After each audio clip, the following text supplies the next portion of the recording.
welcome back. I hope you've had a nice week. This week we're going to do the last part of Joseph's story. So get comfy in those seats and let's do Joseph part 3. This week's part of the story is called Joseph and the Pharaoh.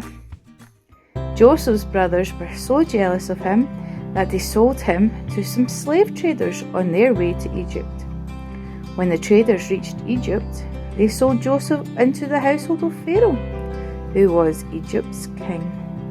At first he did very well, but then his master's wife had him put into prison.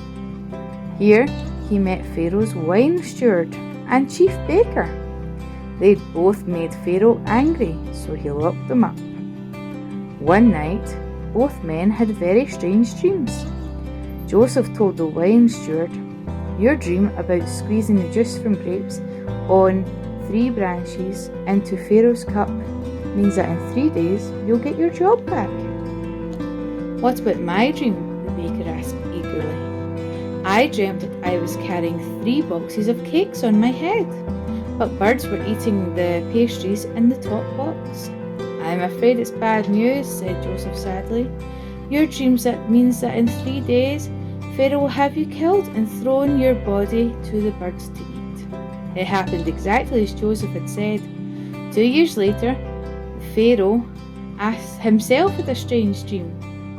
The wine steward told him about Joseph, so Pharaoh asked him to explain the dream. "Only God knows the meaning of dreams," said Joseph. "Tell me about it, and God will help me explain."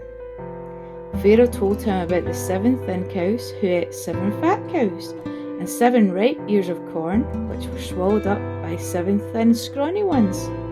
God gave Joseph the explanation. "God is telling you that after 7 good years, there will be 7 bad years of famine, when no crops will grow," said Joseph.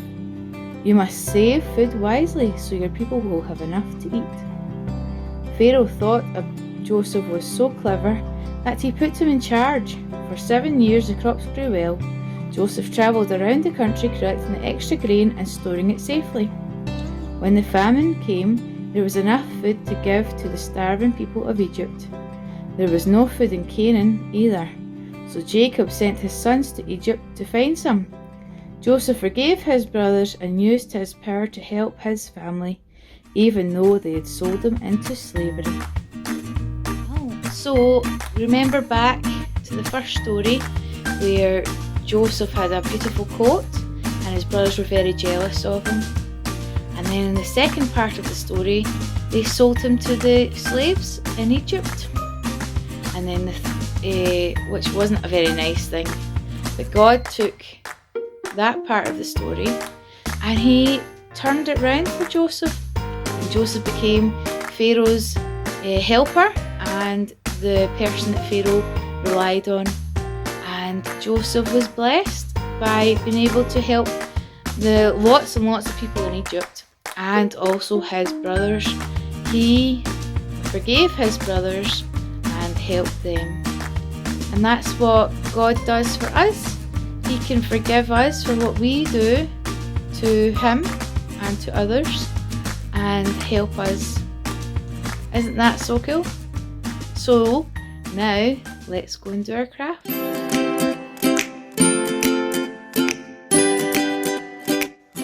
Okay, so today we're going to draw some cows. We're going to do 7 thin cows and 7 fat cows, just like in Pharaoh's dream.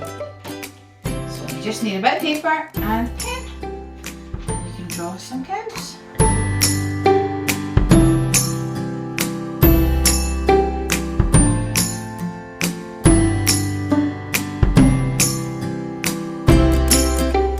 Okay, so there we have the fat cows, which represented the years where they'd have lots of harvest, and then the skinny years where they wouldn't have any food and they had to keep the food back from when they had extra so that it would save them for when they didn't have enough. Well, I hope you enjoyed your craft and learning all about Joseph. Now, have a fab week. I'll see you all next week. Stay safe. Bye everyone.